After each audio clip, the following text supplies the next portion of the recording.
Hissing sound আবার কিসের? Static, কোন স্ট্যাটিক? দেখো তো আবার হচ্ছে কিনা। রীতা, তোমাদের ভীষণ ভালো লাগছে সবাইকে দেখতে। থ্যাংক ইউ শিপ্রাদি, থ্যাংক ইউ শিপ্রাদি। ভীষণ ভালো লাগছে। কতদিন পরে দেখা। কি সুন্দর একটা হোমলি অ্যাটমসফিয়ার তোমরা তৈরি করেছো ডিপার্টমেন্টে, দারুণ লাগছে। Thank you. অনেকদিন আপনার সঙ্গে ইউটিউবে দেখা হয়, প্রত্যেকটা লেকচারে ইউটিউব। আমার অনেক সময় পাওয়ার কানেকশন ঠিক না থাকলে আমি ইউটিউবে, আজকে জুমে দেখতে পেরে খুব ভালো লাগছে। এসিও আছেন বোধহয়, খুব ভালো লাগছে। কলেজের এই মুখগুলো দেখতে পেলে খুব ভালো লাগে। এতদিন পরে কবে যে দেখা হবে ভগবান জানে। পেছনে কত বই, খুব ভালো লাগছে। আর মানে wish you best of luck, খুব ভালো হোক, মানে একটা বিরাট বড় সফলতা তোমাদের আসুক, তার সঙ্গে আমরাও যুক্ত থাকবো। থ্যাংক ইউ দিদি, thank you very much, thank you very much. ঠিক আছে। I think we'll begin it at sharp at 5:30. If someone could please call Principal Ma'am.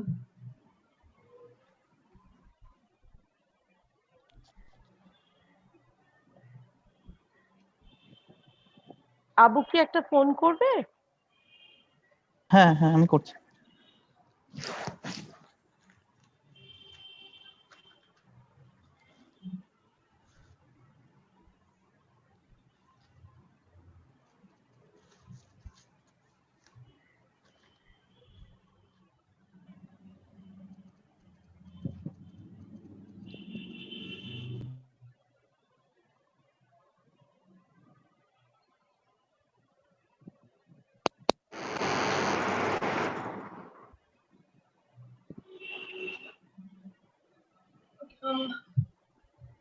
Just a small request to everyone who have already been admitted to this webinar today. Kindly keep yourself muted and your videos off. We will begin shortly at 5:30 once our Principal Ma'am enters the meeting.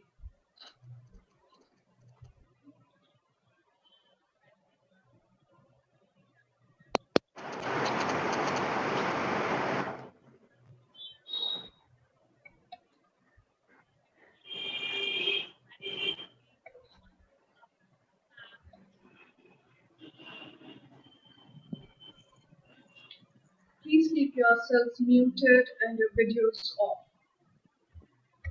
Us too, right? Yes.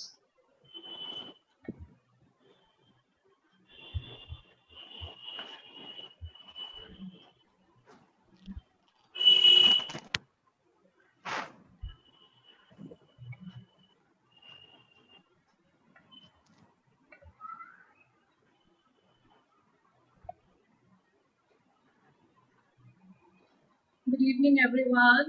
Please keep yourselves muted and your videos off at all times.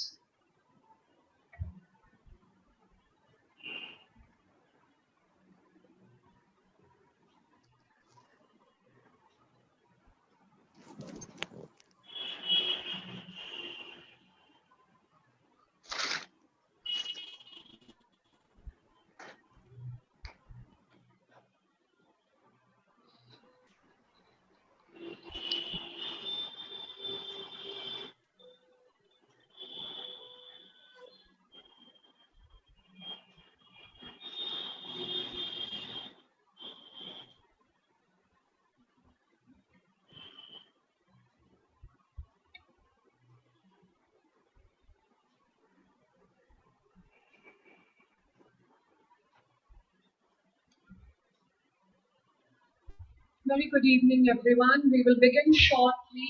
Please be patient and please keep yourself muted and your videos off, please.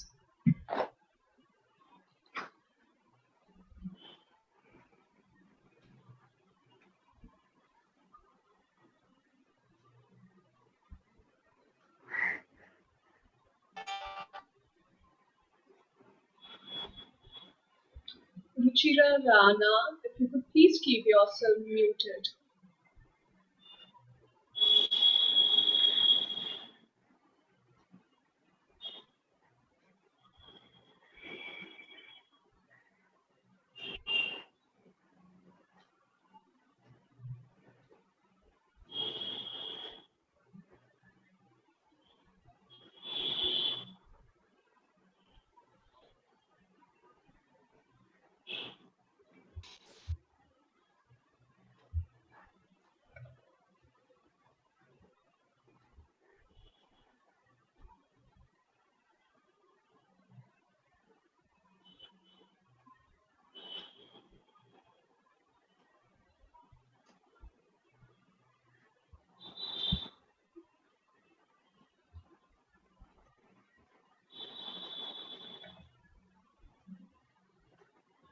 Thank you everyone for being so patient.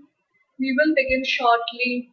Please keep yourself muted and your videos off all time.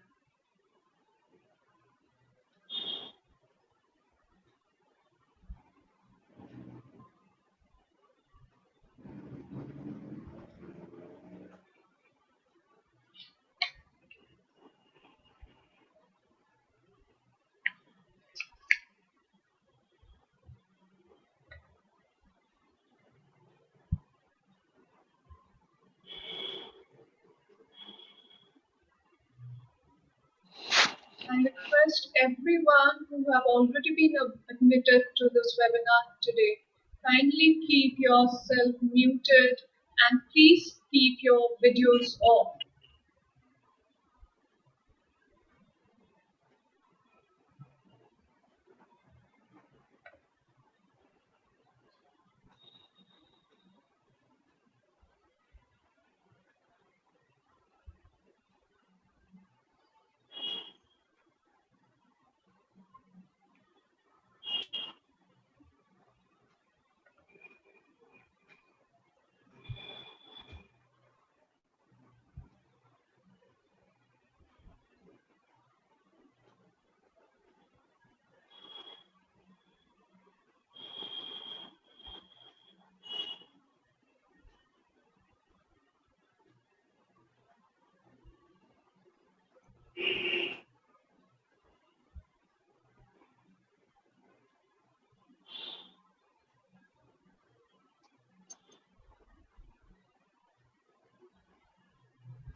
Okay, our speaker is with us. Thank you so much, ma'am, for joining in. We are only waiting for Principal Ma'am to join in and we'll begin the program. Thank you so much. Right. Sure.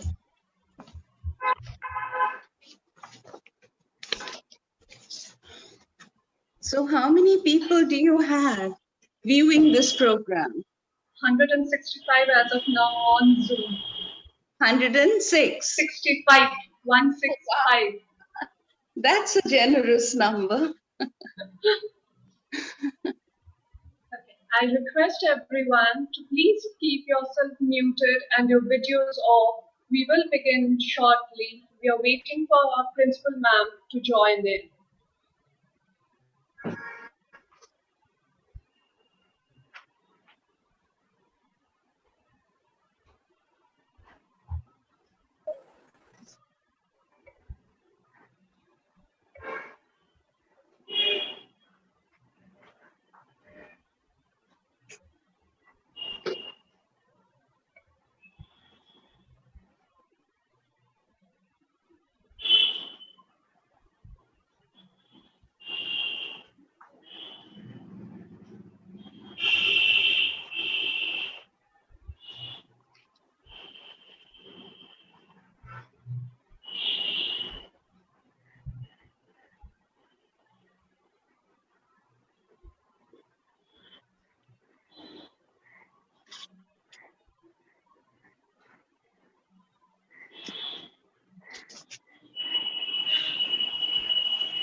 Okay, we have our Principal Ma'am with us now. She has joined in.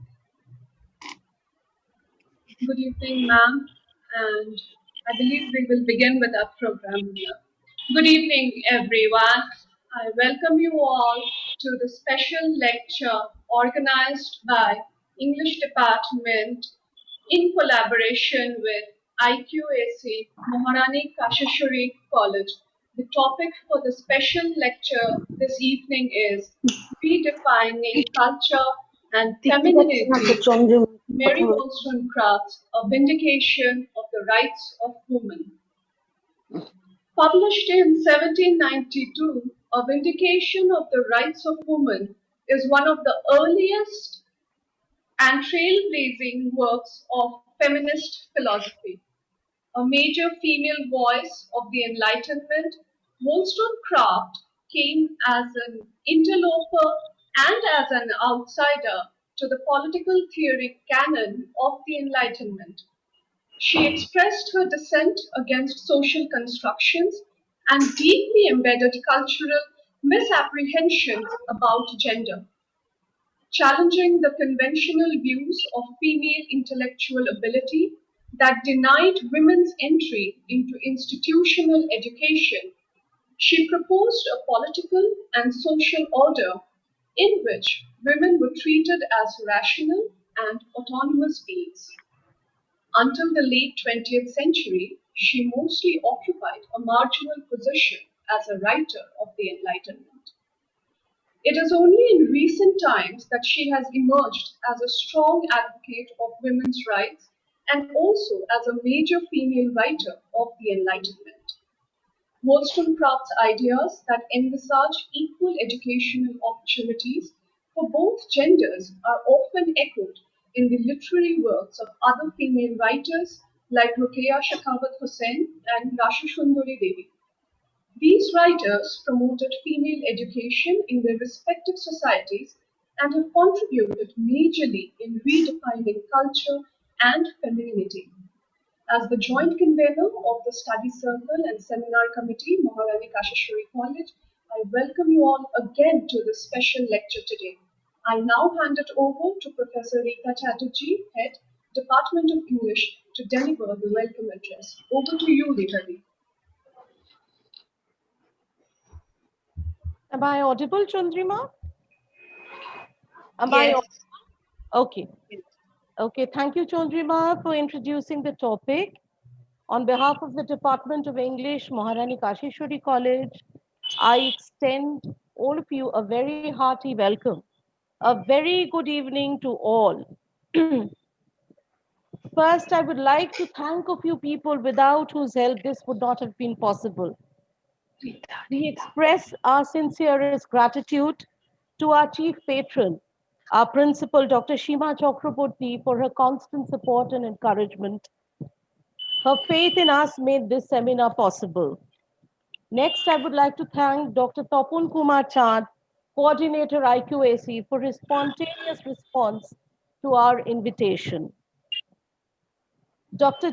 Anindita Roy Chakraborty, Joint Convener, Research Cell and Seminar Committee, Maharani Kasiswari College, deserves a huge thanks because she squeezed in our slot in this heavy traffic of webinar schedule. Thank you so much, Anindita. To Chandrima, who for the couple of weeks has been my 2 a.m. departmental mate, she has assured me that every hit in the road can be flattened out. To my departmental colleagues, I owe everything. Dr. Shumita Chaudhuri, the towering matriarch of the department, Professor Momita Biswas, a new mother who's always been there, Professor Abu Farahak, the youngest in the department, who has designed a wonderful webinar flyer. I have been receiving compliments on his behalf. So Abu, a big thank you for designing that poster. And Chandrima for everything. You know what? I'll not mention it now. Now, the primary reason, and also our technical team, very good, big thank you to the technical team. Now, the primary reason that prompted the Department of English to organize this special lecture on Mary Wollstonecraft is that the Vindications of the Rights of the Woman is a text that has been included by the University of Calcutta into the undergraduate English Honours syllabus. Published in 1792, originally published in 1792, Vindications brought the issue of women's right into the ongoing debate centering about civil rights in the 18th and the 19th century. Wollstonecraft's text challenged male authors, especially Rousseau, for de-emphasizing the role of women in civil society. The unapologetic Wollstonecraft writes, I quote, I may be accused of arrogance, still I must declare what I firmly believe in, that all writers who have written on the subject of female education and manners, from Rousseau to Dr. Gregory, have contributed to render women more artificial and weak characters than they should otherwise have been, and consequently more useless members of society. Quote close. Wollstonecraft wrote from a counter-hegemonic cultural location, contesting the classical bourgeois public space predicated upon the creation of an all-male subject. The fact that she was labeled as a philosophizing agent, as one of the hyenas in petticoats, did not stop Wollstonecraft from insisting that women must claim membership of the rational world, the Enlightenment world of reason. Riddled with apparent contradiction, this text marks an inaugural moment of challenge to masculinist historiography, a moment of questioning gender stereotypes. Anne Snito, in her gender diary, writes that what is extraordinary in Vindications is its chaos. It is multivalent, driven, ambivalent. Her book is one of those that mark the start of an avalanche of mass self-conscious books about gender justice. I will say no more, as I do not want to embarrass myself in such august company in the presence of Professor Srimati Mukherjee from Presidency University, Department of Performing Arts. I will only read a bio note, which in actuality, for those of us who know Srimati Di, is a footnote to her large oeuvre. So please, Srimati Di, bear with me.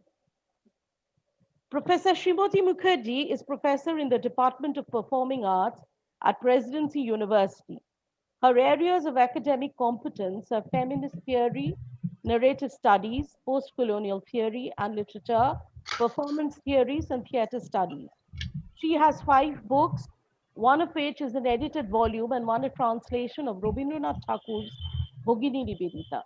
The books include Light and Yet More Light, translation of Alok Ranjan Dasgupta's Alo, Alo, Alo, published in July 2019 by Obhijan. Second book, Narrative and Gender Intersections, Selected Novels of Ashapurna Devi and Mahashweta Devi, published from Kolkata, October 2016 by Sutrodhar. Questions of Identity and Community, Women, Language and Literature within African and African American post-colonial context. Saarbrücken, L.A.P. Lambert, Academic Publishing, 2012.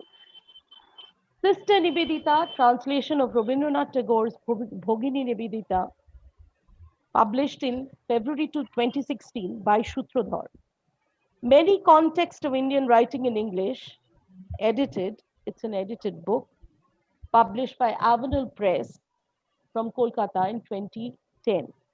Apart from these 5 publications, there are many others published nationally and internationally on Toni Morrison, Maxine Hawkinston, Simone Schwartz-Barth, Mahashweta Devi, Bekam Rokia Sakhawat, Sadat Hussain Manto, and B.S. Naipaul. Professor Srimati Mukherjee was Fulbright visiting lecturer fellow to the Department of English and Comparative Literature at San Diego State University in the fall of 2011. With this, I end the small introductory note, and once again, do tune in. Chandrima, over to you. Thank you, Rita Di. I now request our principal ma'am, who has been very encouraging for organizing this special lecture today. Ma'am, if you could please deliver your address. Over to you, ma'am. Hello, am I audible? Yes, ma'am. Actually, the full screen is not coming. From there only it is to be done, I think. From our part, from my part, it can't be done. Like other people when speaking, they were coming full screen. Anyway, Ma'am, I I asked. think I've done this now. Okay. But it's not. Anyway, Namaskar. So this is a very nice evening, and although Calcutta University examination part B of 6th sem is going on, still our students are participating in this webinar. So we must infer that it is very much attractive to the students as well as teachers. I must thank, along with our esteemed speaker, Professor Dr. Srimati Mukherjee. There is a very long description of her contribution, not only as a teacher in Kolkata, India, and also abroad, but she has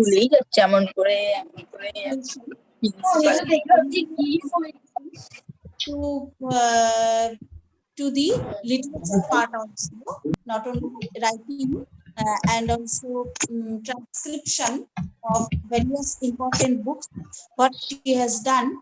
And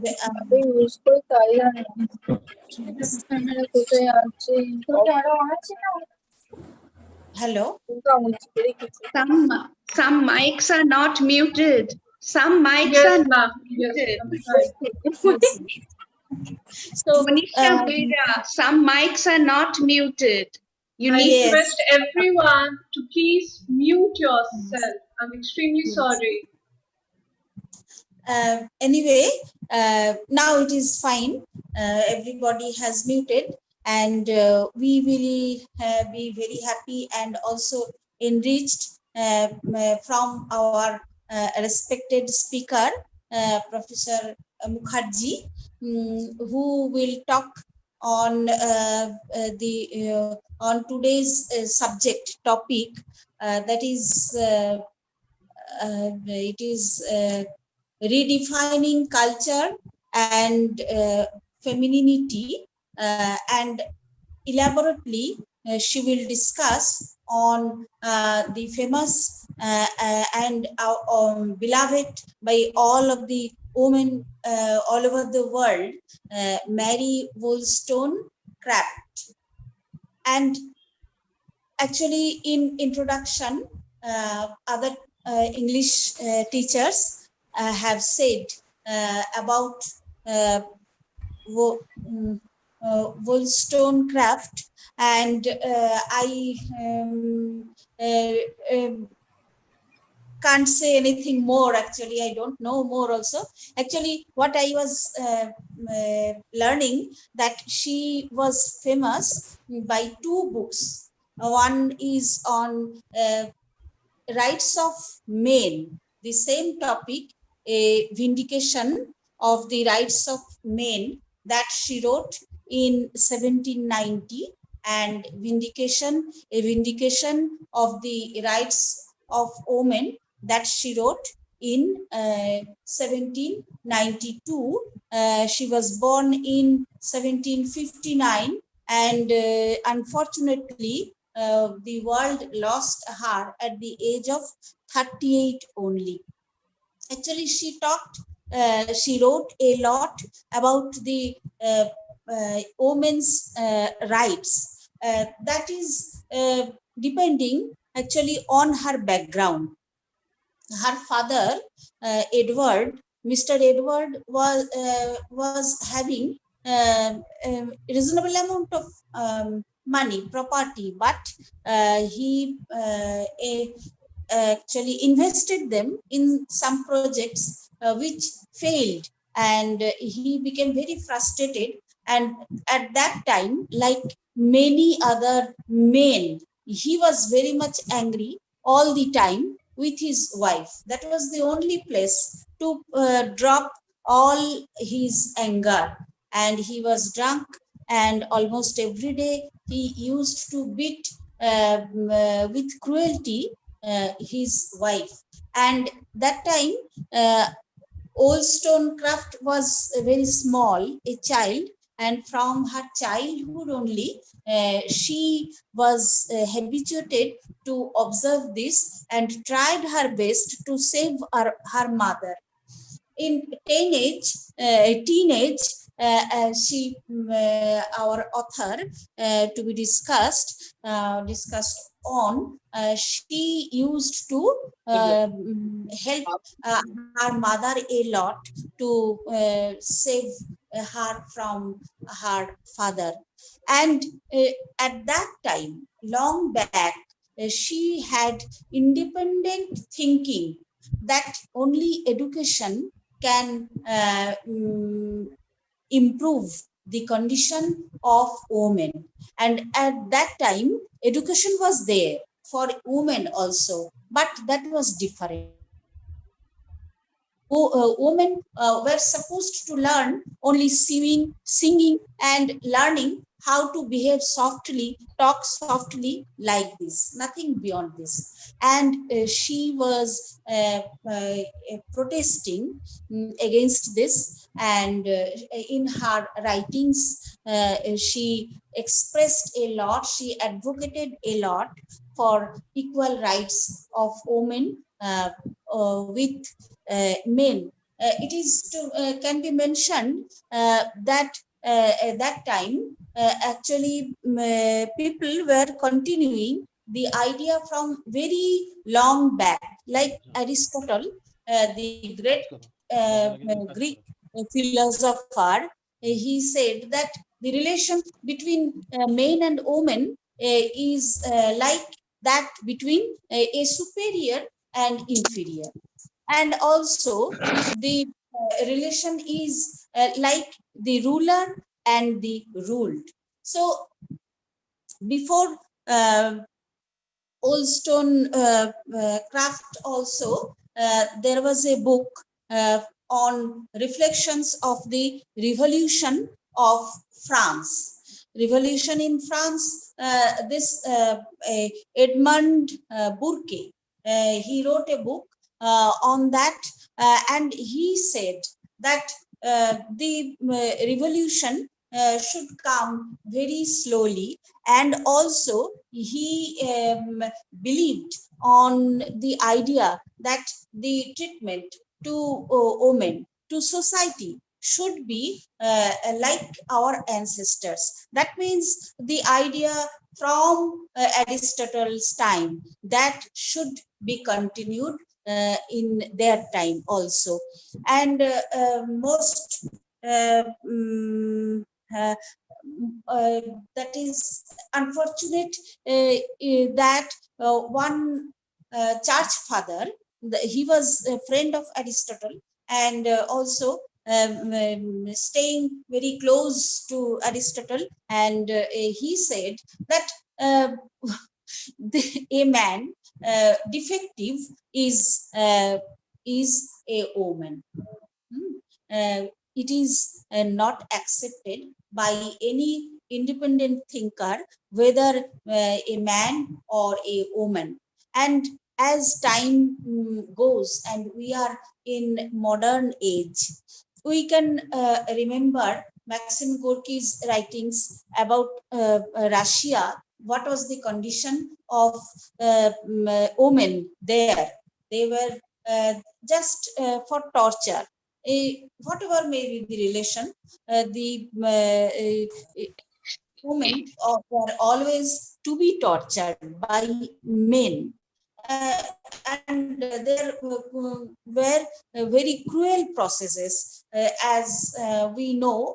Most of us have gone through Gorky's writings, and also in that is medieval, there was world classics like like Hunchback of Notre Dame, of course written much later, but the facts or culture was like that medieval, when we have seen how much tortured were the women in our society. So in 18th century, Wollstonecraft raised her voice against this and wrote a lot. And we know that a person cannot be a good writer, or maybe good in any work towards the society, if he or she is not emotional.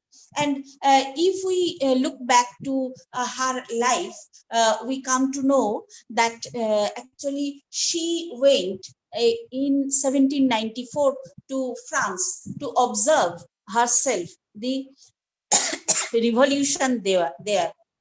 And there she was living together with an American. They had a daughter also, but just after that the love relation broke, and our author Wollstonecraft, she attempted suicide, but fortunately she could not do it, and she came back to England, and then she was married again, and a second daughter she had, but she just died after a few days. And in this 38 years of her journey in her life, she actually could put a signature that is still in 20th century also, as our teacher Rita Chatterjee said, that Rita Chatterjee and Chandrima both told that it was many discussion was still going on, and I think today's discussion is also on heart, and we are happy. We are thankful to her that long back she could talk for the improvement of women world, and we express our regards to her. And also I thank our webinar committee, our English department, our IQUAC, and I must say again, I thank our esteemed speaker, Professor Dr. Srimati Mukherjee. Namaskar.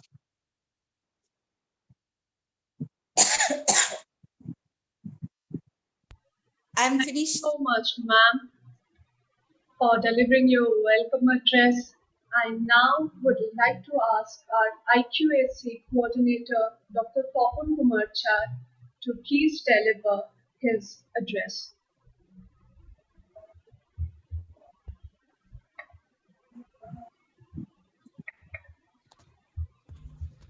Hello, madam. Am I audible? No, you're audible. Okay. Thank you, ma'am.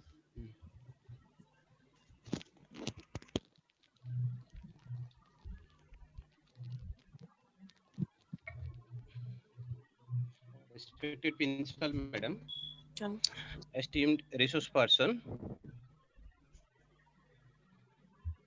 participants, students, faculty members, and other dignitaries of the today's special lecture of the Department of English.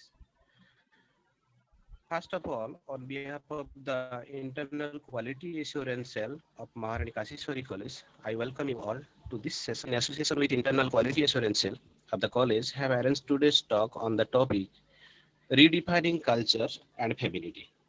Mary Wollstonecraft's A Vindication of the Rights of Women.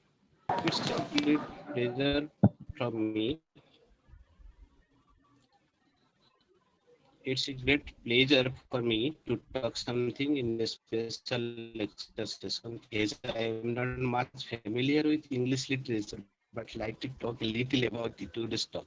Esteemed resource person, Srimati Madam is with us. Please excuse me for any mistakes in my talk. A Vindication of the Rights of Women with Strictures on Political and Moral Subject, 1792, written by the 18th century British proto-feminist Mary Wollstonecraft.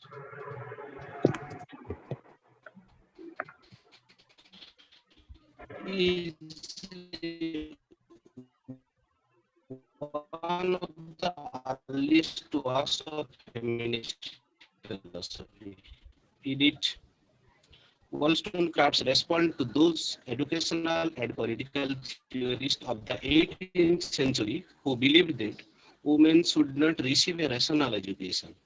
She argued that women's education ought to match their position in society and that they are essential to the notion because they raise its children companions to their husbands. Wollstonecraft maintains that women are human beings deserving of the same fundamental mere ornaments or property for men undermines the moral foundation of the society. Wollstonecraft was prompted to write the rights of women after reading Charles Morris de Talleyrand's Perigord's 1791 report to the French National Assembly, which stated that in reaction to this specific event, she launched a broad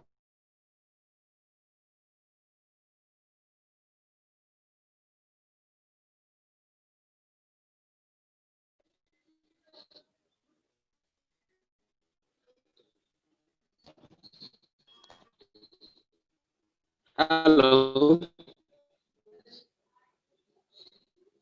Hello. Ma'am, please response. May I continue? Yes. Please do, Topun. Hello, ma'am. Yes, you can be heard. Okay. Thank you, ma'am.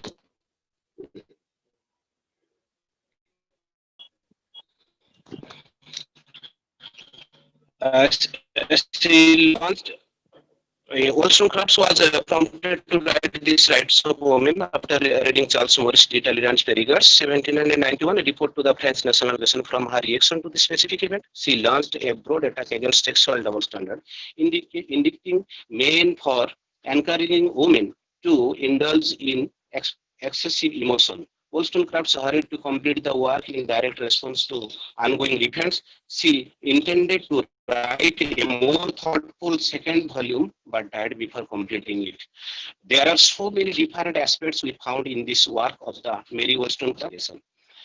One of the Wollstonecraft's central argument in the right of women is that women should be educated in a rational manner to give them opportunity to contribute to society. In the 18th century, it was often assumed by both educational philosophers and conduct book writers that women were incapable of rational or abstract thought. Women, it was believed, were too susceptible to. Wollstonecraft, along with other female reformers such as Catherine Macaulay and Hester Sapney, maintained that women were indeed capable of rational thought and deserved to be educated.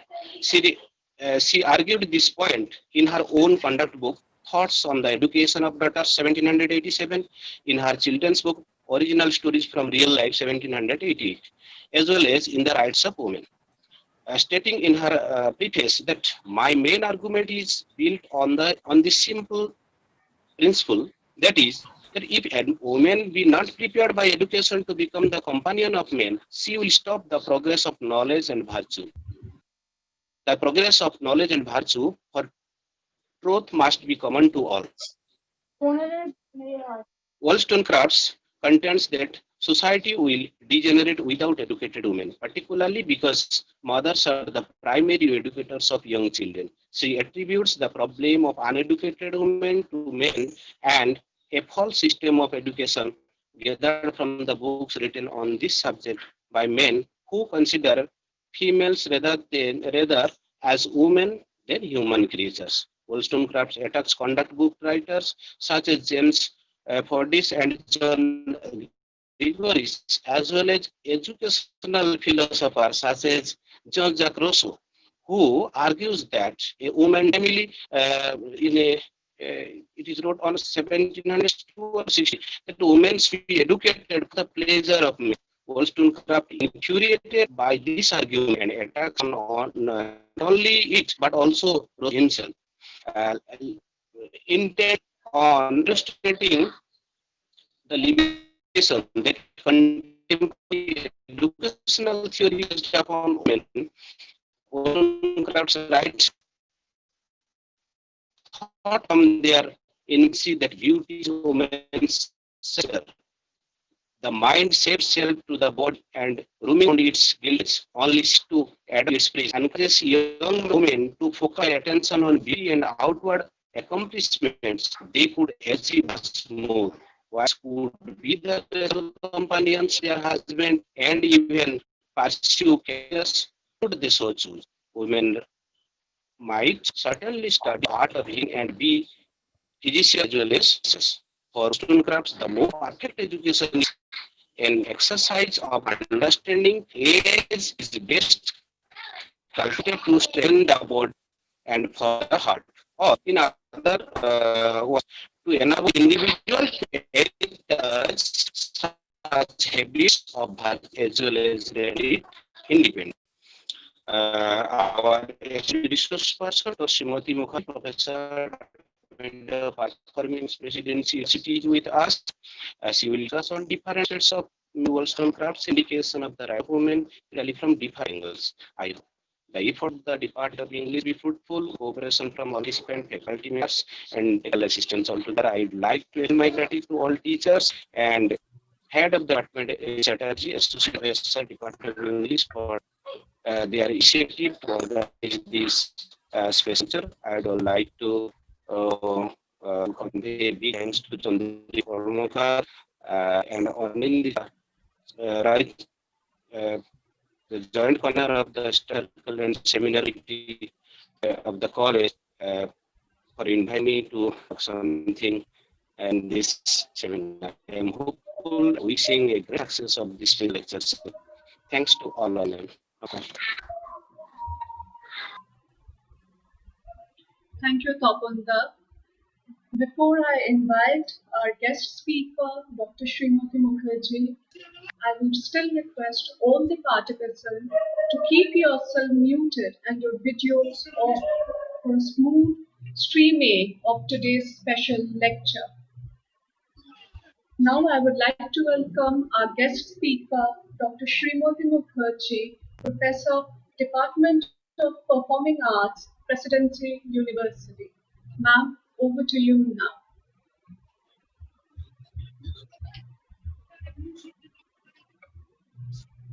Can you hear me now? Yes, ma'am, we can hear you. Very good. Okay, so very warm greeting to everyone out there, the principal, Dr. Chand, then faculty, Rita for inviting me, the Department of English at Kasiswari College for inviting me, other academics who are probably listening, and my dear students. I've had to remind myself over and over again that this is a lecture primarily directed, aimed at, for the enrichment of students. Hence, I will try to keep my lecture as student-friendly as I possibly can. And after the lecture is over, I would be very happy if students did not hang back, did not feel shy, and address their questions to me. So, can you hear me then? Can I be heard? Loud and clear, Srimati, loud and clear. Thank you. Okay. Well, there is a classic formulation that I use when I start any lecture on any writer. And I'd also like to share one personal thing with you, that is, I'm really happy to be doing English literature. For 4 years, I've been doing performing arts. It really feels good to be doing literature. So there's a classic formulation with which I usually start any analysis of any writer text, and that is the location of the writer.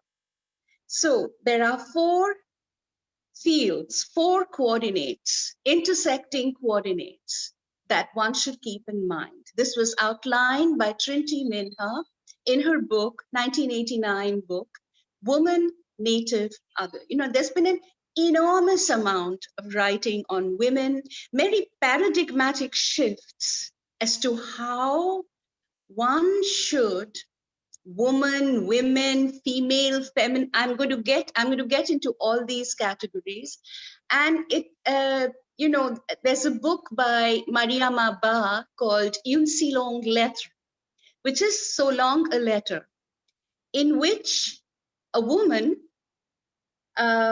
in Senegal, she's the first writer, first person to have written a text in Senegal. She writes in French, and she uses the 40 days of, it's a word called miras in Islam, where the widow has to keep quiet when her husband passes away. And during those 40 days, very much like our Strid Potro, she writes a letter to a friend.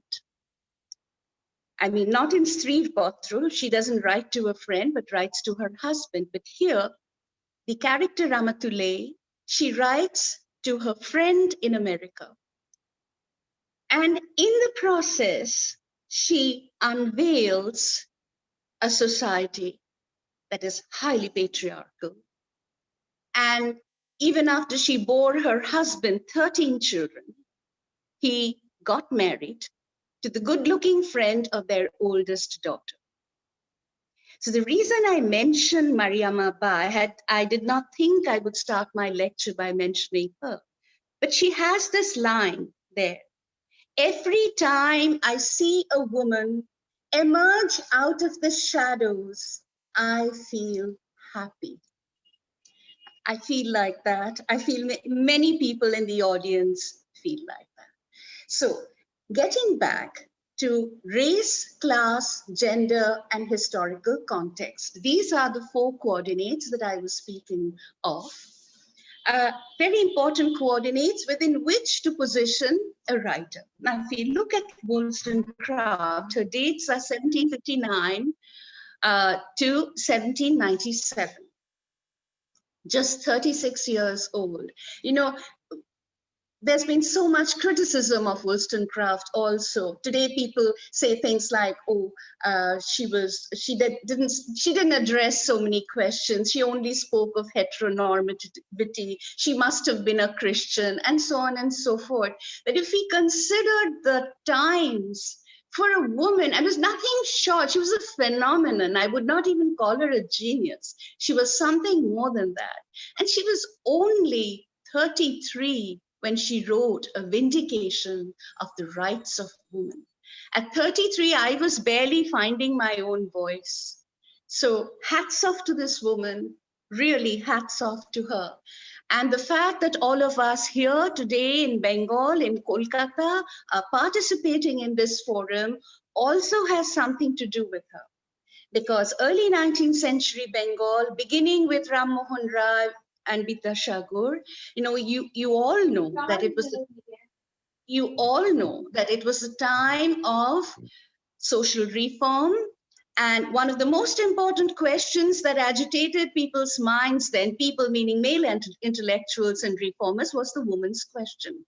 And among the many texts that circulated in Bengal at that time were Tom Paine's Rights of Man, James Mill's History of British India, and Mary Wollstonecraft's A Vindication of the Rights of Women. This is historically true. I found all these details in Ghulam Murshid's book, Reluctant Debutantes. So, if you were to read Kailash Bashini Devi's Hindu Mohila Ganer Hinavasta, you would feel that some of the lines were literally taken from Wollstonecraft. She was the wife of Brahmo leader Kishori Chand Mitro.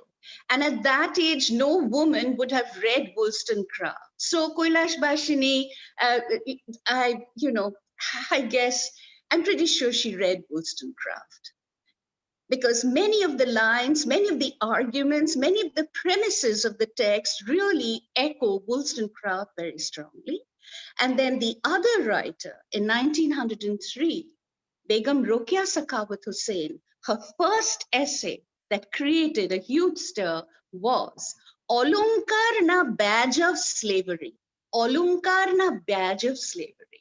And then she speaks about Aburud Bashini, and I'll come to that. So the thing is that we should also here today really respect, really pay our respects to Wollstonecraft. Okay, going back to my initial model of race, class, gender, and historical context, race, British, Enlightenment, period of the Enlightenment, when science, you could also say technology, that was all on the rise. Britain was doing well. And the central fact of Enlightenment epistemology was that reason was God. Because God was rational. So reason was God. What couldn't one do with reason?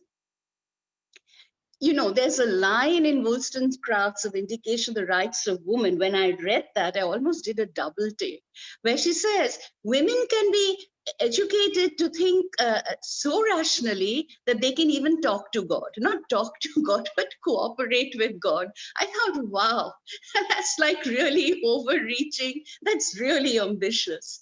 So context, historical context, the Enlightenment, reason, science, order, symmetry. These are all the Enlightenment virtues. Okay, definitely not medieval.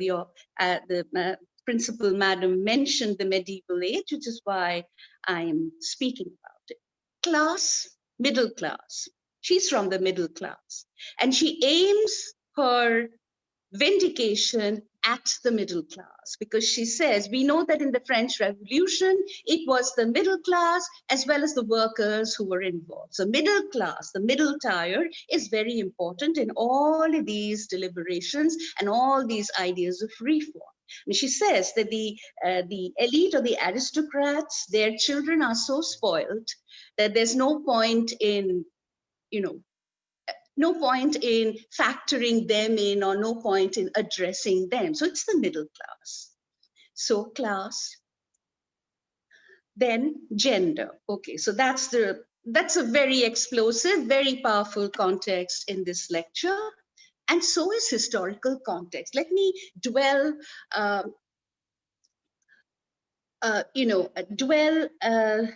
somewhat on this historical context. I mean, dwell not somewhat, but dwell on it in some detail. Well, it's like this, that we know that Bastille, the fall of Bastille took place on July 14th, 1789, and a republic was announced. The National Assembly, I think it's called the National Assembly of France. Anyway, so those were very tumultuous times. And it is not as though the revolution only affected intellectuals and the people of France. And forget, I mean, all layers, aristocracy, middle class, workers. It affected the thinking, the politics, and the urge for reform in England too. Mary, as your principal mentioned, grew up in an abusive household. She was passionate about protecting women. That is manifested in how she slept on the landing to prevent her mother being hit by her father. She left home at 19 because she couldn't take the abusive atmosphere in her house. She got herself some employment as a companion. A companion is nothing but a glorified domestic person of a woman in Bath. And then later on, she was governess to the children, the daughters of Lord and Lady Kingsborough in Ireland. And that's where she developed her ideas on education. Then Mary Wollstonecraft, she ran a school in a place called Newington Green.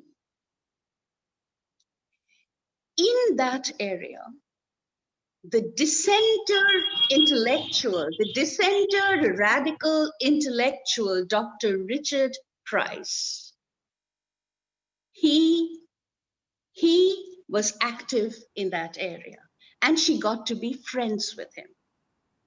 Now, Dr. Price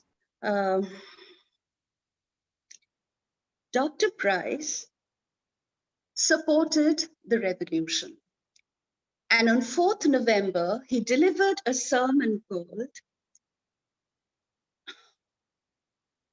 a discourse on the love of our country. A discourse on the love of our country, which was eventually published as a pamphlet. This was 1789. A year later, Edmund Burke wrote his Reflections on the Revolution in France, 1790, 1st November.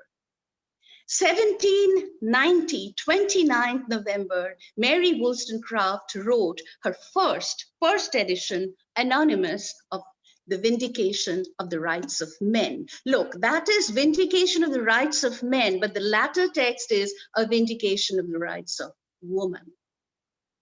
Somehow woman becomes this kind of essential creature. That it says something, you know, why she would have a plural in the first case and a singular in the second case, because it's possible that she was speaking of some kind of essential entity. So one of the texts that informs a vindication of the rights of women is Mary Wollstonecraft's own A Vindication of the Rights of Men. In that text, you know, a lot of the work that Wollstonecraft does is dialogic. By the word dialogic, I mean this, that she takes up issues with male theorists and writers. It's a kind of ongoing dialogue in a way that she conducts in her texts.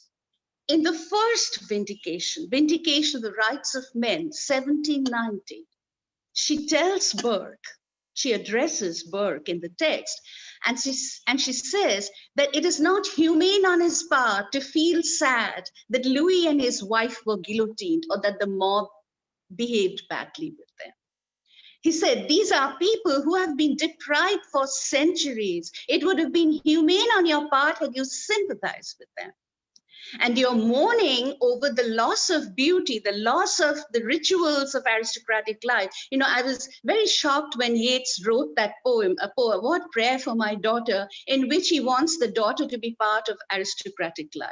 Anyway, for all his revolutionary work early on in his life. So anyway, people, I suppose, become conservative later on in their life. So she says that you're mourning over the fact that beauty was somehow tarnished or blemished in the process, shows false sensibility. And then she writes this clinching line, I quote, security of property, behold, in a few words, the definition of English liberty. In other words, English liberty simply means it's true that after the glorious revolution of 1688, Parliament did have greater control, it became a constitutional monarchy. But even then, the privileges of the rich, the privileges of the aristocrats were very well maintained. And poor people, honestly, laborers, workers, had absolutely no voice. And so class, Mary Wollstonecraft was middle class, no doubt, but she was very passionate about the workers too. Passionate. She's passionate about all she does. Now, so there's your historical context. That's very layered. You have the French Revolution, which really upset existing structures of social organization, governance, and so on. You have these texts. You have Burke, you have Richard Price, and as I go on, I will mention other texts too. And then there were tracts on education. students, several tracks on education. You see, like in the 19th century, right? In the 19th century, lots of Bengali intellectuals are writing about various issues. Science emerged, there was scientific writing. Ram Mohan Rai writes tracts against sati. Then Vidyasagar writes against, writes for widow remarriage. So this writing, you know, what is all this writing for? For reform. We want society to change. So there you have your race, class, gender, and historical context. Now, I would like to apply another framework to this essay. There is a famous essay by Toril Moi, which is entitled Female, Feminine, Feminist. Just those three words. Female, feminine, feminist. In which Moi says, female is the biological body. So Mary Wollstonecraft acknowledges that. Yes, women, okay, so yeah, they are weaker. She says they are weaker than men, but then towards the end, she kind of qualifies that by saying, were they to exercise as men did, they would also become strong.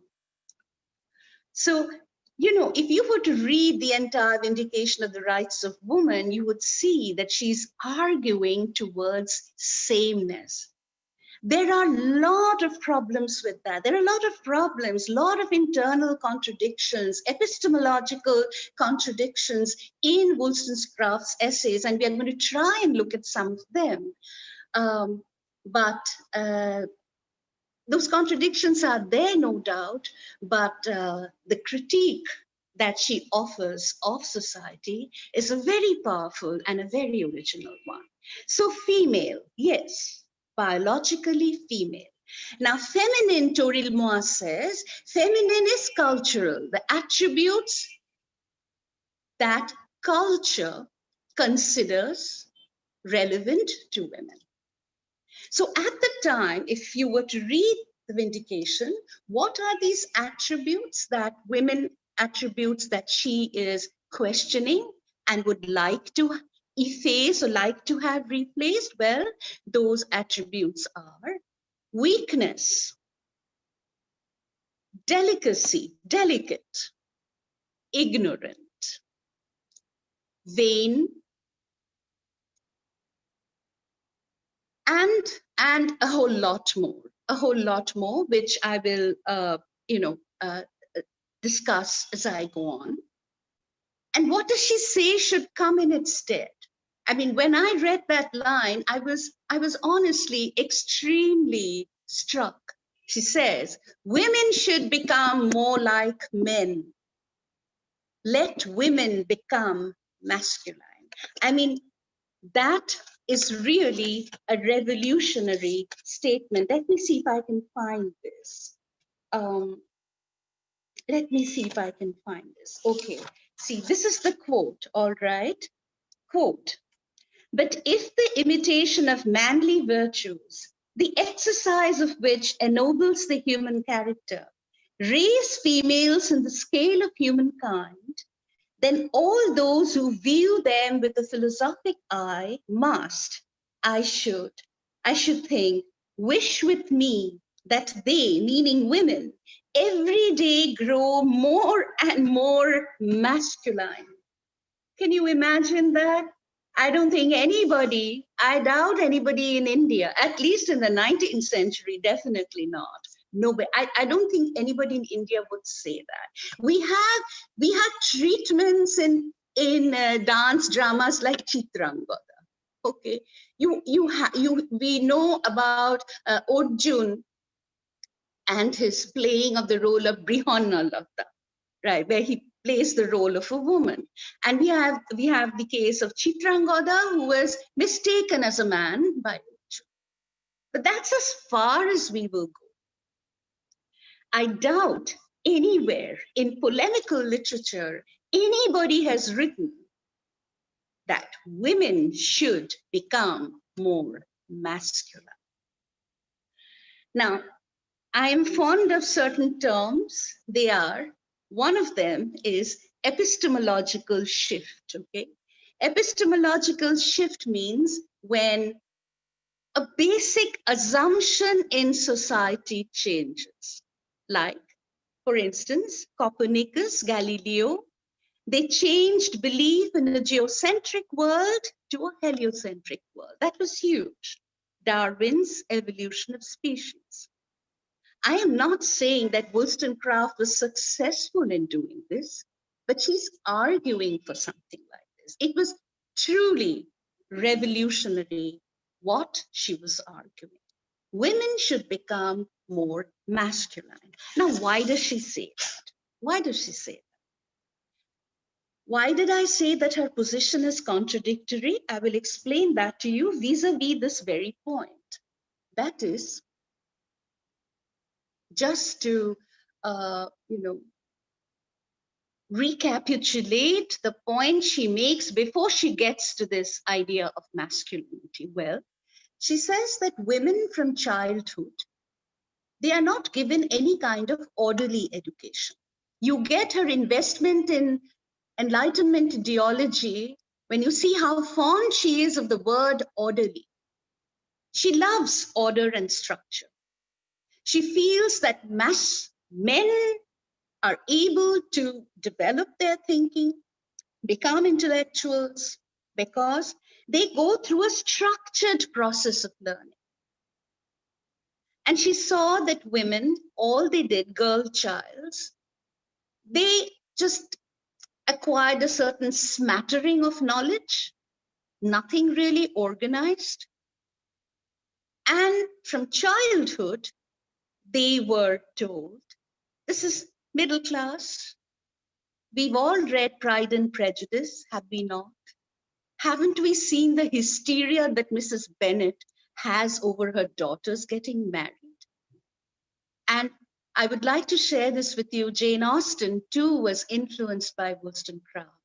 And that can be seen in the character of Anne Elliot in Persuasion. I was really charmed. I always thought Austen was very conservative. But when I read this, it really made me happy. So she says that women are told, girls are told, that they have to look after their appearance. They must try and be as beautiful as they can be.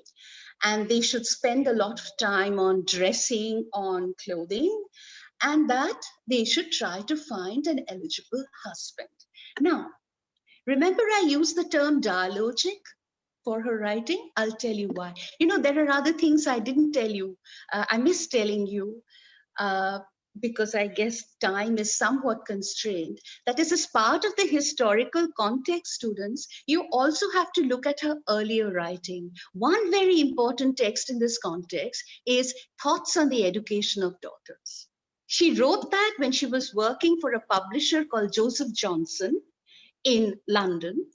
And she used to write for his analytic review, and that is where she developed many of her, revolutionary, very sharp intellectual ideas.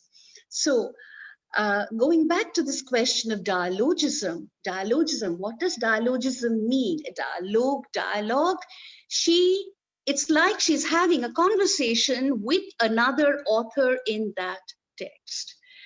The current term for it would be intertextual. Intertextual is one way of looking at it, but I prefer to use dialogic here. Although Dr. Gregory, John Gregory, is not speaking. Now, one of the texts that she refers to is John Gregory's A Father's Legacy for his daughters, or to his daughters. I kind of I forget, right? A father's legacy for his daughters. Now, in that book, I hope you're understanding and you're following my argument. In that book, John Gregory, the book A Father's Legacy to His Daughters, he says, this is what a woman's education should all be about. What is that? They should pay an inordinate, they should emphasize dressing. they should give a lot of attention to dressing. And he says, love of dressing is, quote unquote, natural to women. So Mary pounces on that word natural. And she says, natural? If you were to tell me that the soul, our souls, our Atman loves to dress up, if that could be proved somehow, I would believe you. But of course, it's not natural. Women use dress as a form of power, just as men use other forms of power. I found that brilliant. I really did. That this dressing is no natural proclivity. It is simply a ruse, simply a strategy for gaining a man's attention. Then Dr. Gregory tells his daughters that they must dissimulate, which means pretend. If they really like a man, they should not express it. Like we have a word in Bangla, behaya. Kono kichu frankly bole diyele অসভ্য behaya. ছেলেরা বেহায়া হয় না, মেয়েরাই বেহায়া হয়. Anyway, so behaya. So he says dissimulate. You must not show your feelings. Even if you enjoy dancing, don't show the world that you're enjoying dancing. And Mary Wollstonecraft, the romantics have claimed for her, people, critics say that, one notices many romantic strains in her. Well, one of those strains is her celebration of, what really is natural and spontaneous. She did subscribe to Rousseau's belief that man, I'm not saying human being because man is what they talk about, that man in his natural condition is good and pure, and society corrupts him.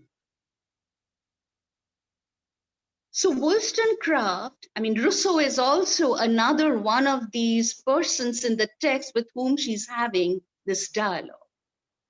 So in a way, she's taking Rousseau's idea of how the human being in a state of nature is good, but is corrupted by society.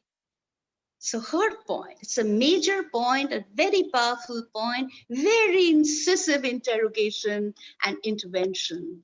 Interrogation of culture, intervention in culture. What is that? She says, well, if reason naturally belongs to man because he's a human being, after all, reason is what raises us above the brutes. What distinguishes us from animals? You can say things like consciousness, the quality of your consciousness. They have consciousness too. You can use words like understanding. Understanding was a very important concept in the 18th century. You will see how much is very important in Kant.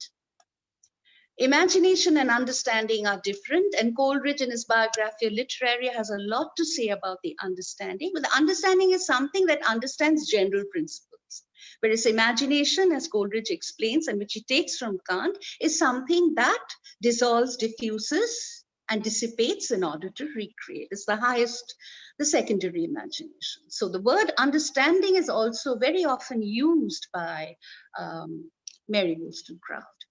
So her point is that unless women are not human beings, and if we are going to use the term human being for women, then why will we say that they are not rational?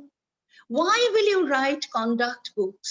Why will you write education manuals in which you tell women to dress up and be coquettish and not to do any kind of serious studying and not develop their minds and only work towards obtaining an eligible husband? It says to do that, you are demeaning one half of the human race.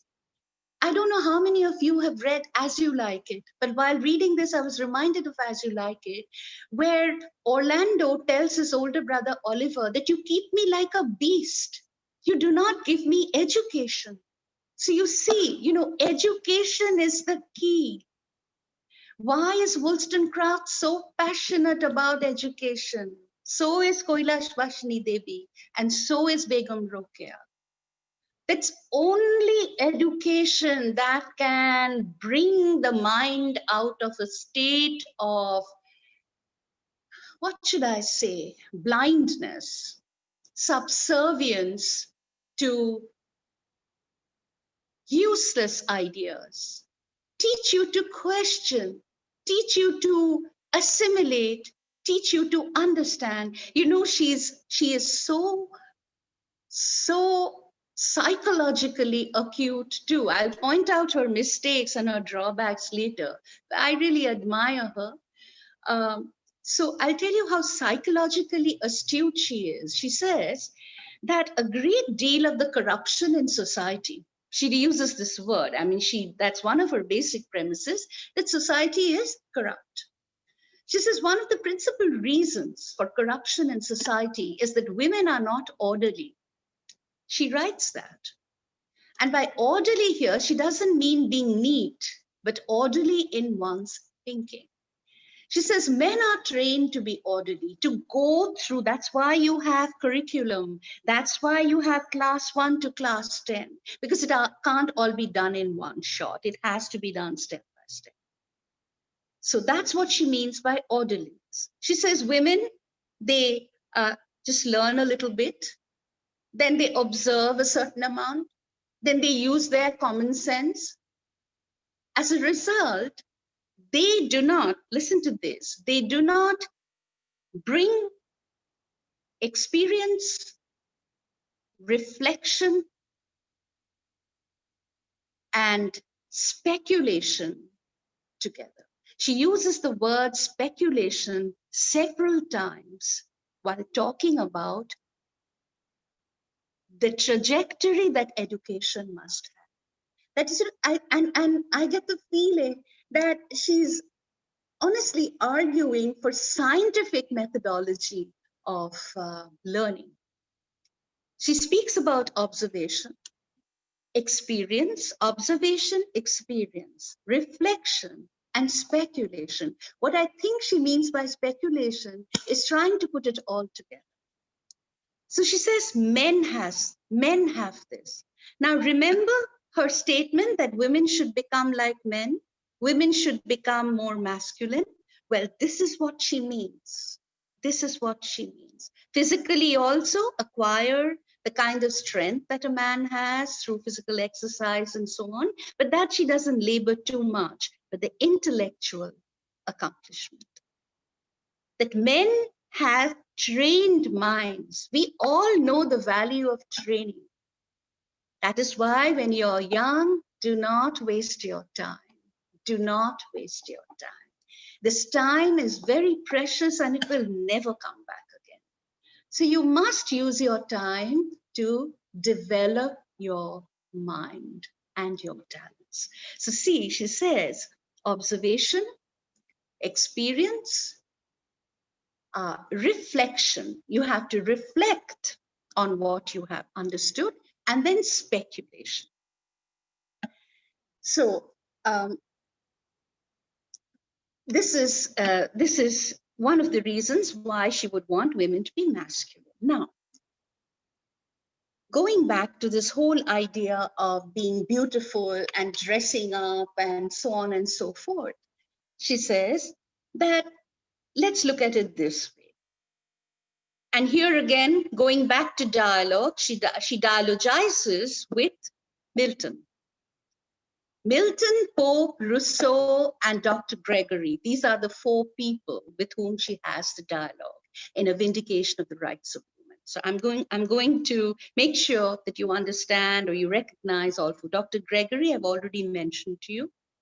Milton has a passage in Paradise Lost where he has Eve saying to Adam, "Beautiful Eve." That's how she's introduced by Milton. They're all beautiful. Bankim Chandra, all his heroines. My God, I lose patience reading through that catalog of beauty, you know. I wonder where am I going to find an ordinary looking woman who's still very interesting? So anyway, not in 19th century literature, unless you're reading women's writing. So Rabindranath too, I mean, beauty is a very essential ingredient for his heroines. I mean, pardon me if I'm not right. So she says that, okay, you know, beauty, you have to be beautiful. Beauty is very important. And okay, so the first 20 years of your life, you don't have to worry about anything else. Then she says, but lady, however beautiful you might be, your husband will tire of your beauty after a while. Because beauty is not something that can sustain lifelong interest. I think that's true. And that's why she speaks about developing one's faculties, and over again, she says, develop self-respect. And it is interesting, you know, that Sarala Devi Chaudhurani uses the word Atmo Ador, Atmamorjada. The term that Sarala Devi Chaudhurani uses is Atma Ador, which Rokeya also uses. That what women lack is Atma Ador. It's respecting yourself. She says, why do you have to be so subservient to another person who's very much like you? If he's human, you're human too. So why must you forsake your entire individuality, your brains, whatever, your emotions, everything for this one person? So again, I found it very logical where she says that your husband will tire after a while, because she says, this is again intelligent. She says that the rays of beauty are oblique, like the sun's oblique rays, oblique, not direct. So then they go after a while. So then what are you going to do? If you haven't trained your mind, you're going to go after a fresh conquest. And for a woman who was she was certainly anything but bourgeois respectable. She was anything. She did not at least practice middle class morality. I mean, this is one very glaring paradox in her life. Why am I saying this? That when she goes to France, she has this affair with Mr. Imlay. And so the same author of The Vindication, I think it's great to fall in love and, I mean, I can't imagine that life, another name for life is love, actually. That's what I think. But Wollstonecraft goes on, she raises this question several times, saying that love is no good. Aim at respect. Try to earn your husband's respect. Have self-respect and try to earn his respect. And she says, work towards affection and respect. Because that is what will take you several miles. Beauty will wane after a while. So once that beauty wanes, what are you going to do? Go after a fresh conquest? And then she says, this is the reason that there is corruption in society. So, I mean, somebody can jolly well say, so Mary Wollstonecraft is blaming women for corruption in society? Yeah, well, in a way she is. In a way she is. But obviously, she's also indicating that men have libertine appetites. And so they too get into liaisons and affairs and so on. But since this is about women, and in a way, yes, she's certainly speaking on behalf of women, advocating rights in a very passionate way. But there's one thing I'd like to point out to you. She is speaking for them. Does she really identify with them? I don't think so. There's a term called objectifying that might be a little too much for fifth semester students who study Wollstonecraft. But you know, Gayatri Spivak has an essay you just have to hear this. You don't have to write this. An essay entitled, Can the Subaltern Speak? What that implies is that I am speaking for the subaltern. Do I really know what the subaltern's language is? Subaltern meaning অন্তজ মানুষ, প্রান্তিক মানুষ। তার ভাষা কোথায়, তার language কোথায়, আমি তার হয়ে বলে দিচ্ছি। আমি ইন্টেলেকচুয়াল, আমি একাডেমিক, আমি এথনোগ্রাফার, আমি anthropologist, I am speaking. So I felt this while reading Vindication, and frankly been a little irritated. That did she not find a single example of a woman who did not fit this pattern? Could she have not named Mary Hayes or Catherine Macaulay? She was influenced certainly by Catherine Macaulay's letters on education. And before Mary Wollstonecraft, there's Hester Chapone, who writes, Hester Chapone, who writes Letters on the Improvement of the Mind, 1773. So I think it would have been generous on Mary Wollstonecraft's part if she had at least mentioned some women, some women who had achieved something, who had distinguish themselves in some way. This reads, it reads like, a disquisition on some species. Like she too is treating them as not developed and imbeciles, and so on. So how are we doing time-wise? Are we almost done, Rita? How are we doing time-wise? Absolutely fine. Shrimati, you can continue for 10 more minutes. Okay. 10 to 15. Right. Does not really matter. 10 to 15 will do. 10 to 15? Okay, fine. Take your time. No issues at all. Okay, right. Now, so remember Toril Moy's paradigm, female, feminine, feminist. So the feminine at that time in culture was, what were the epithets? What were the attributes? Weak, frivolous, sentimental, delicate, over-refined, modest, non-intellectual, empty-headed, useless. Somebody, I think it's either Rita or somebody else who mentioned this, useless for home, children, husband, and society. That's the feminine, as Wollstonecraft finds it. Now, what is the shift?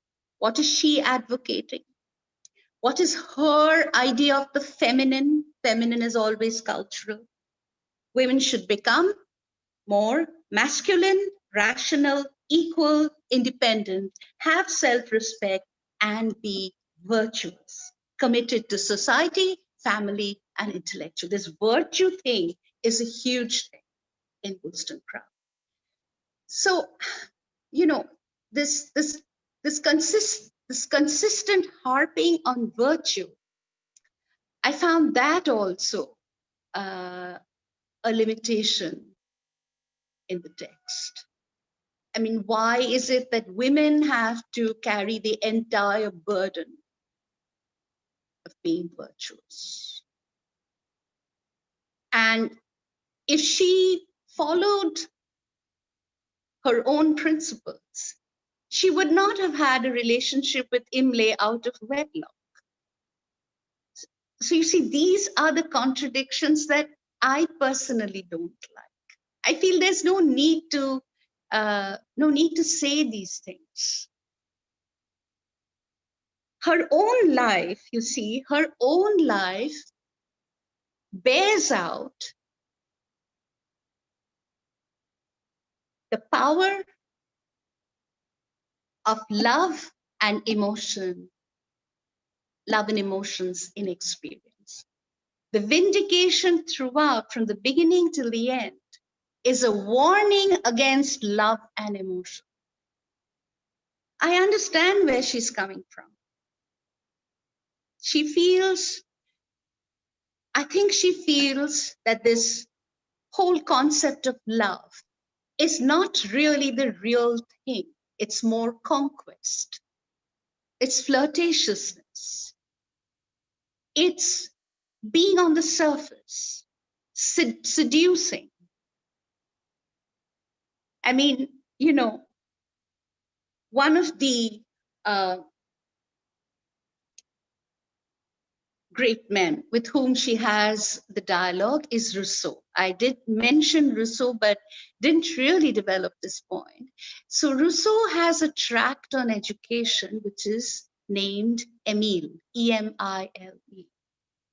Now, the same Rousseau was one of the greatest of Enlightenment thinkers and who had many followers in England, including Paine, including Tom Paine, whose Rights of Man actually overshadowed, he wrote it in 1791, it overshadowed Wollstonecraft's Vindication of the Rights of Men. That is the more widely read document on democratic rights.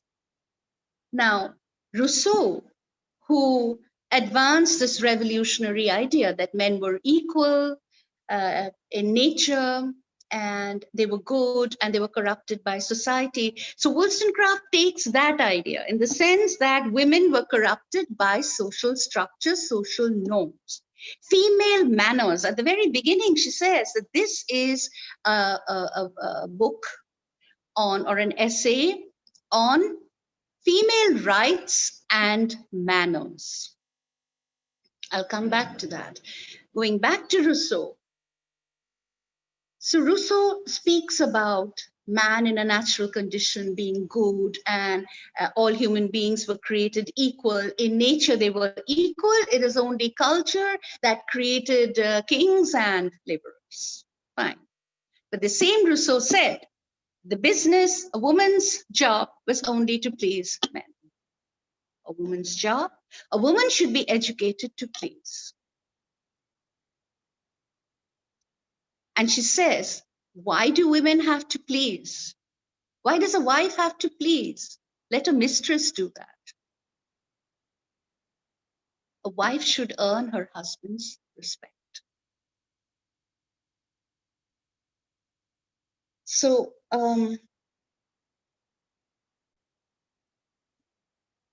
now, regarding literature, regarding what one should read, you know that when the National Assembly was formed in 1789, French Revolution, when they declared their constitution, they only gave the right to vote to men above the age of 25. Women were excluded from it. Women were not given the right. That disappointed Mary Wollstonecraft.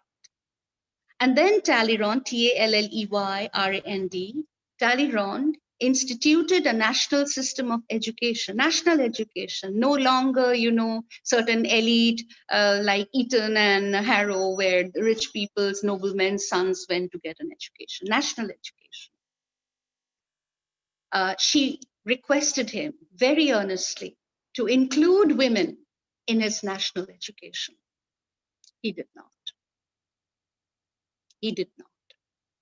But in her Vindication of the Rights of Women, Mary Wollstonecraft advocates, gives a plan for a national education in which she says boys and girls should be educated together. Perhaps she was one of the first to advance the idea of co-education. And she says programs should be equal. Women should have the same opportunities to learn, same syllabi, same courses, same methods of teaching, and that even anatomy should be taught to them. It must not be so that a woman cannot learn anatomy. And then she also advanced the idea that women should be admitted into all the prestigious professions, medicine, law, governance, that they should co-own properties, have the right to own property and administer it. They should be able to get custody of their children, and they should be able to divorce should they want to.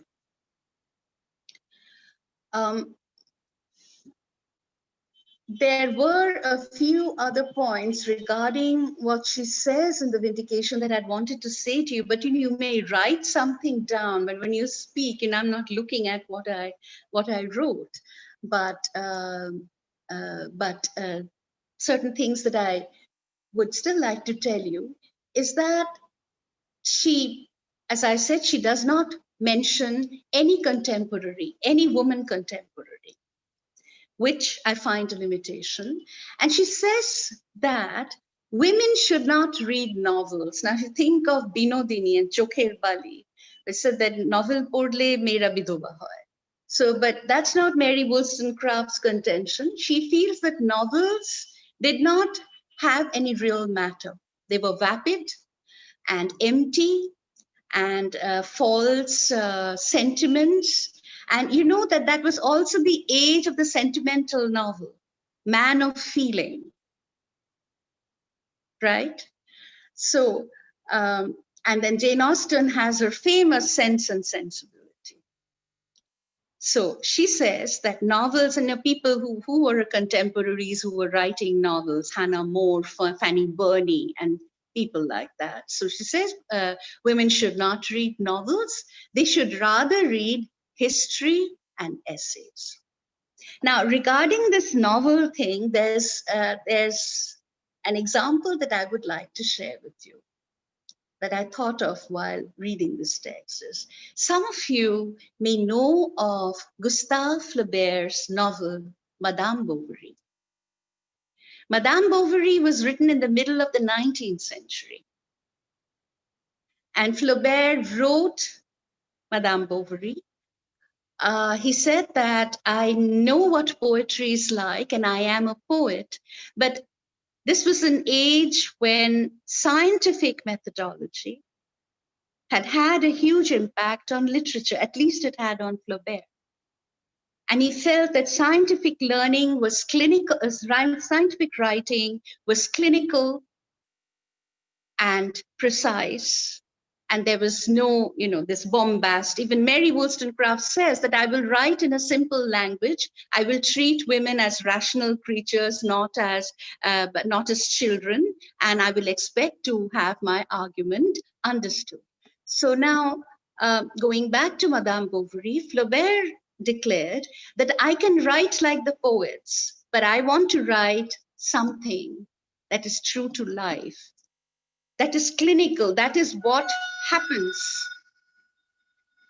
And he debunks this whole idea of romance in the text. Madame Bovary, Emma Bovary, ultimately a tragic figure, used to read novels. And she had, inflated, she had a very skewed idea of what reality was like. And she felt that some knight in shining armor would one day come and, take her away, fly away with her. And so when a very uninteresting young man called Charles Bovary, a surgeon, a doctor, came to operate on her father's leg, he was not attractive at all.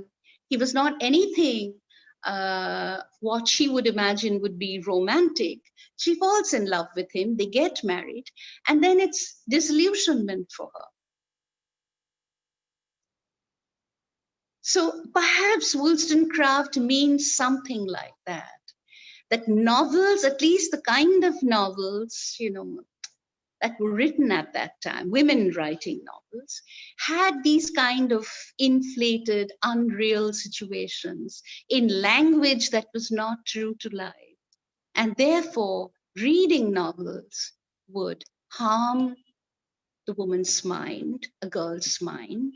And it was better that she read science, and she read history, and she read essays. So now I would like to close by mentioning some of her contemporaries, some women writers on whom she had a huge impact. One was Mary Hayes, who wrote Appeal to the Men of Great Britain in behalf of women. 1798. I don't know why in behalf, should be on behalf of women. 1798. Mary Ann Radcliffe, who writes, An Attempt to Recover the Rights of Women from Male Usurpation, 1799. Mary Robinson, who wrote, Thoughts on the Condition of Women and the Injustice of Mental Subordination. Virginia Woolf writes in 1929, quote, about Wollstonecraft, she is alive and active. She argues and experiments. We hear her voice and trace her influence even now among the living. And in Olunkar Na Badge of Slavery, written in 1903, published in the Brahmo journal Mohila, Rokeya argued that women should radically rethink their positions vis-a-vis patriarchy, which sealed its possession of women by giving jewelry. Quote, if a woman raises her head, immediately she is taken to task, quoting scriptural author. Now here, religion is also a very important factor. If a woman raises her head, immediately she is taken to task, quoting scriptural authority, that men have created these religious texts. Men rule and lord over women in the name of religion. In the essay, Sri Jatir Abanoti, the degradation of women, she declares, in this 20th century, what are we? These are translations. Female slaves. They say that slavery has been abolished in the world, but have we been freed from our slavery? And then she deplores women's condition, saying, in this wide world, we have no place. Regardless of the state of our finances, we always live under someone's custody, always in the custodian's home, not ours. We women cannot call even a humble cottage as our home. Now, this is economics. This is property. This is economics. No living creatures are as helpless as we are because they all have a home. Remember King Lear? Why did you give away your house, Nuncle? Even a snail has a house, the fool telling Lear. And then Kailash Bashini in Hindu Mohila Ganer Hina Basta, it is practically common knowledge that the women of our country are in a sorrier situation than those of other civilized nations. They engage themselves in illusory pleasures and pointless games. O Mother Bengal, when will these daughters of yours be replete with learning and virtue? Thank you.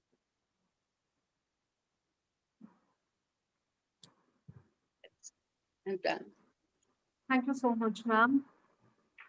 Thank you for a wonderful and engaging session. I must say that our message box has been flooded with words of appreciation and questions from participants and students. I now hand it over to my colleagues, Professor Momita Biswas and Professor Abu Farahud, both assistant professors, Department of English, to kindly begin the interactive session. Over to you, Momita. Over to you, Abu. Thank you, Chandrima. Thank you, ma'am. It was indeed a very enriched lecture and it's so enlightening. Ma'am, we have a series of questions and I have actually just sorted some of them and I just want to read them. The first question is, Mary Wollstonecraft not mentioning the others, could it be that she was so carried away refuting Rousseau, Burke and all, that she overlooked this? It's a little hard to say, I think that, because a woman as self-conscious is not self-conscious of her looks, but with a very conscious mind. I would say that it was, because she thought that the men were important and it was important to rebut them. But, it's not like I've studied a lot of criticism on this issue. I still find it a limitation in the essay that she does not mention any woman writer. She does not. She's arguing with these male writers. I mean, but she could have mentioned one or two women writers. I don't think it's okay not to. Thank you, ma'am. The second question that we have from one of the participants, it is when Mary Wollstonecraft praises the intellectual rigor in men, does she mean women as women are not enough? No, she doesn't mean that. That is one very good thing in her, in her exegesis or in her vision, whatever.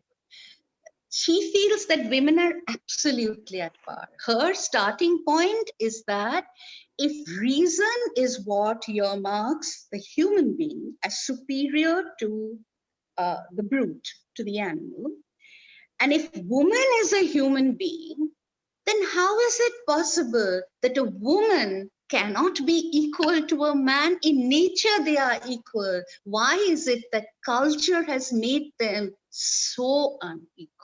And another important thing is that there's an interplay of human and woman throughout in the essay. She says that those men, all these A, B, C, D, use the word woman, but she would like to use the word human, treat them as human beings, that they have been treated as degraded human beings. So I think she thinks very highly. She thinks that women can scale exactly the same heights as men. She does. Okay. Abu, I would ask you to please take over.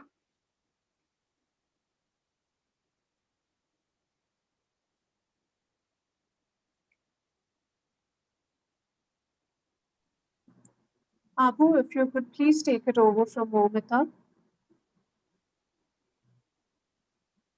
Or else, Momita, could you continue, please? If Abu has network issues, you could go ahead with the other questions. Fine, Rita, of course. Yes. Hello, am I audible? I think Abu has joined. Yes, Abu is here. Yeah. Yeah, first of all, thank you so much, ma'am, for the insightful lecture.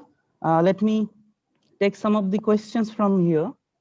The first question is, in terms of their individual approaches to the enlightenment and supremacy of reason, what differences are there, if any, between Mary Wollstonecraft and Mary Shelley?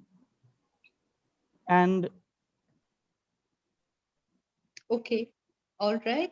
So she wants to know, yes? She wants to know the difference between Mary Shelley and Mary Wollstonecraft's take on the Enlightenment, right? Okay, so look, I'll be very honest, students. I read Frankenstein, I think about 30 years back, and I've not had the chance to revisit the text. But this is a very obvious difference that I would see right away. That is, Mary Wollstonecraft has like 100% faith in the Enlightenment ideology, in the epistemology of the Enlightenment, which is what?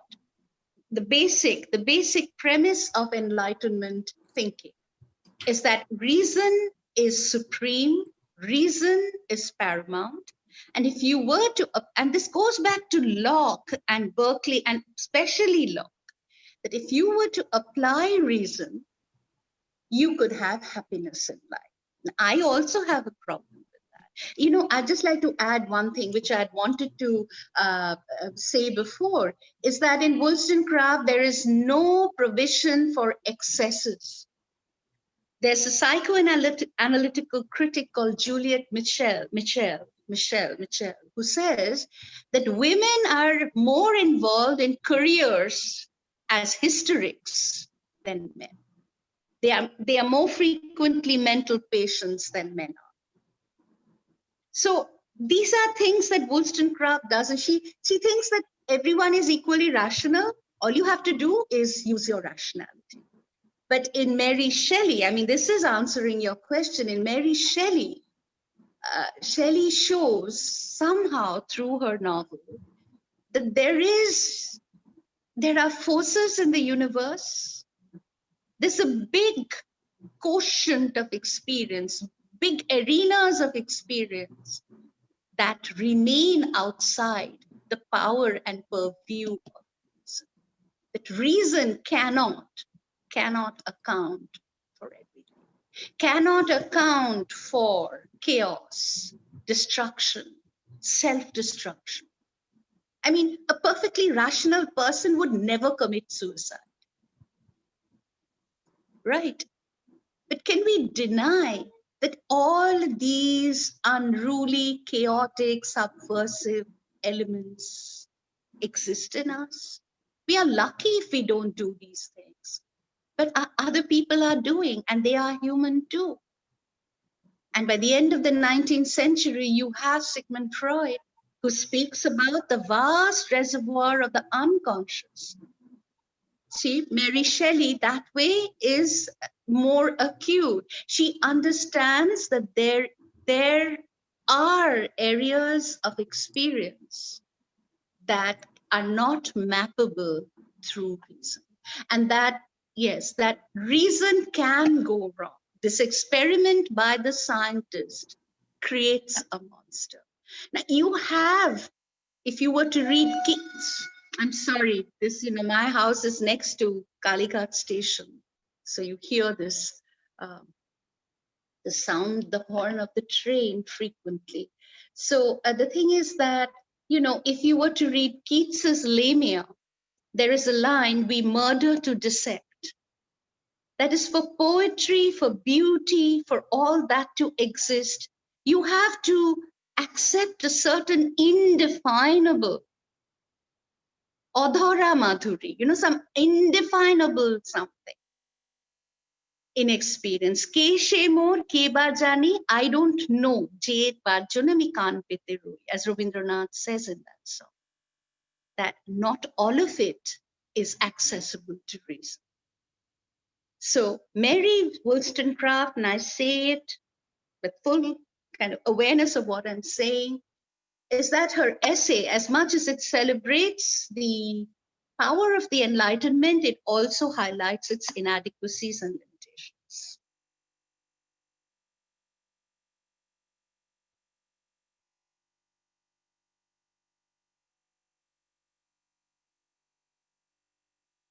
Please take the next question. Yes, ma'am. Ma'am, there's another question referring to Toril Moyes' essay. Isn't the idea of biological male, female outdated in the contemporary setup or context of non-binary identity individuals? True. So this, of course it is. Of course, definitely. But I was using, we are dealing with an essay from 1792. So Toril Moyes' essay, Female, Feminine, Feminist, it serves a certain purpose, because in this essay, we are concerned with cultural attributes of the woman in 1792. And the thrust of the essay is towards feminism. So what is feminism? Moy explains that. She says feminism is conscious, is activity, is activism towards improving women's condition. So within that context, Moy's paradigm is a suitable one for this text. Okay, that Wollstonecraft has an agenda, and that agenda is to improve women's condition, which is what a feminist, I mean, if we sit down and like the post-structuralists and break every syllable into like a million parts, we'll not get anywhere. So, as far as activism is concerned, a feminist is someone who seeks to make women's existence in any form better. So in that way. Thank you. That's all for this question part. I would ask Chandrima to take over. Chandrima. Thank you, Momita. Okay. Thank you for conducting the interactive session.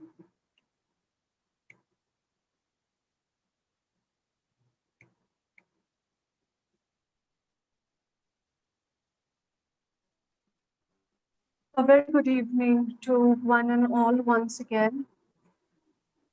we have come to that part where even we would like to continue, but all good things come to an end, and the special lecture today has also come to an end. I'm sorry, but am I audible to everyone? I'm facing a few network issues, so if... Yes, you are now. You are now. Perfect. Thank you so much, ma'am. Thank you so much. So on behalf of the Study Circle and Seminar Committee and the Department of English, Maharani Kasiswari College, I extend my humble gratitude.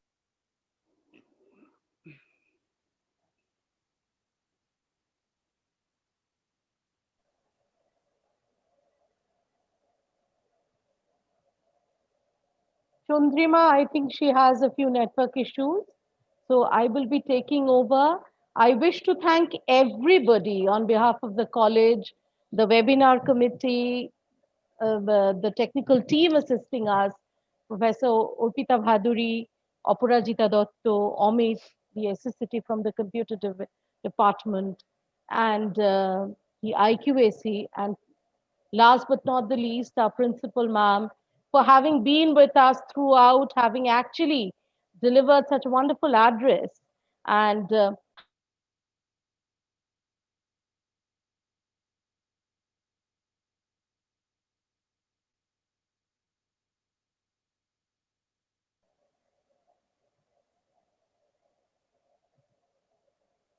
your feedback forms will be shortly available to you.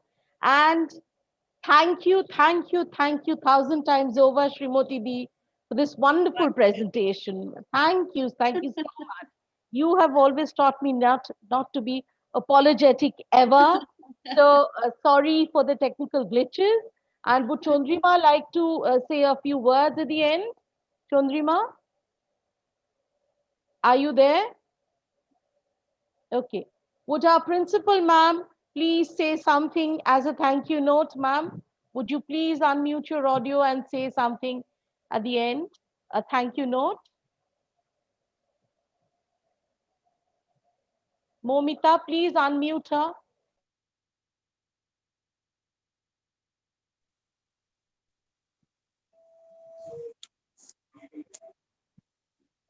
Hello? Hello? I am audible, right? Yes, yes. Hope I am audible.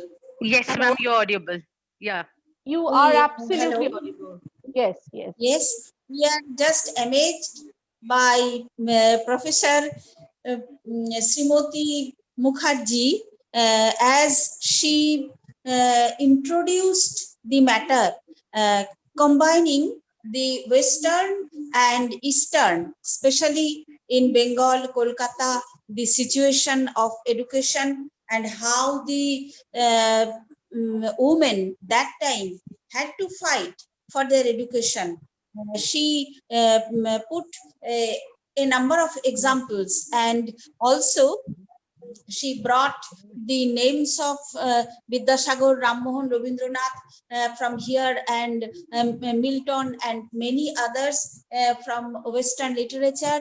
And I think she so nicely combined East-West. To finish, I want to utter some words from Rabindranath that will be excellent for the topic today, and an attribute from my side to the esteemed guest speaker.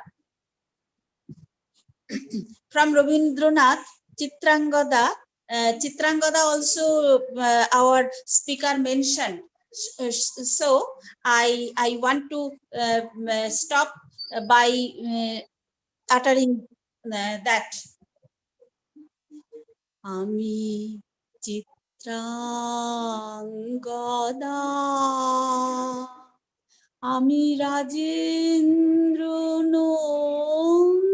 Nandini, Nohi Devi, Nohi Shamanna Nari, Ami Chitrangada Chitrangada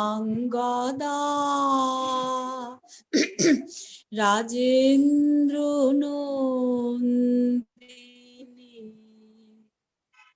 পূজা করি মোরে রাখিবে ঊর্ধ্বে সে নহি নহি হেলা করি মোরে রাখিবে পিছে সে নহি নহি যদি পারশে রাখো মোরে সংকটে সম্পদে সম্মতি দাও যদি কঠিন ব্রতে সহায় হতে পাবে তবে তুমি চিনিতে মোরে আজ শুধু করি নিবেদন আমি চিত্রাঙ্গদা রাজেন্দ্র নন্দিনী।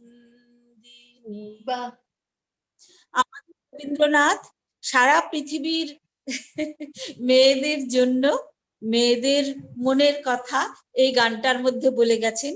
পুরুষ এবং নারীর কে সমানভাবে সমাজে স্থান দেওয়ার জন্য। খুব সুন্দর হয়েছে, দারুণ সুন্দর হয়েছে। গলাটা ভীষণ ধরে গেছে। খুব সুন্দর হয়েছে। ঠিক আছে, আমাদের আপনার মানে এত মিষ্টি করে বলা, শুধু যে বক্তব্যই অসাধারণ তা নয়, বলার ভঙ্গিটিও মানে ছাত্রছাত্রীরা খুব ভালোবাসে, এটা বোঝা গেল। এত সুন্দর করে কথা বলেন। ঠিক আছে, নমস্কার। নমস্কার নমস্কার নমস্কার। শেষ হয়ে গেল তাহলে? Chandrima, please come on board. Chandrima, are you there? Chandrima, Momita. Okay, so this could not have been better. I mean, it's a happy coincidence. If Principal Ma'am remembers the day she joined our college in 2008, I remember having introduced, we were having a seminar, and I remember having introduced her to you, Srimati. Really? If you remember, yes, Okay. I introduced her, and I told, and it's wonderful to have with us two eminent personalities together, and we could not have asked for more. The song at the end of this, Chitrangada, of course, she is that androgynous principle. Well, thank you, Srimati Di. Thank you so much for giving us time. Thank you, Principal Ma'am, for the wonderful song. Are we done? Yes. And actually, hello. Yes, hello. ma'am. I just forgot. Today is the World Teachers Day also. This day. Hello. Okay.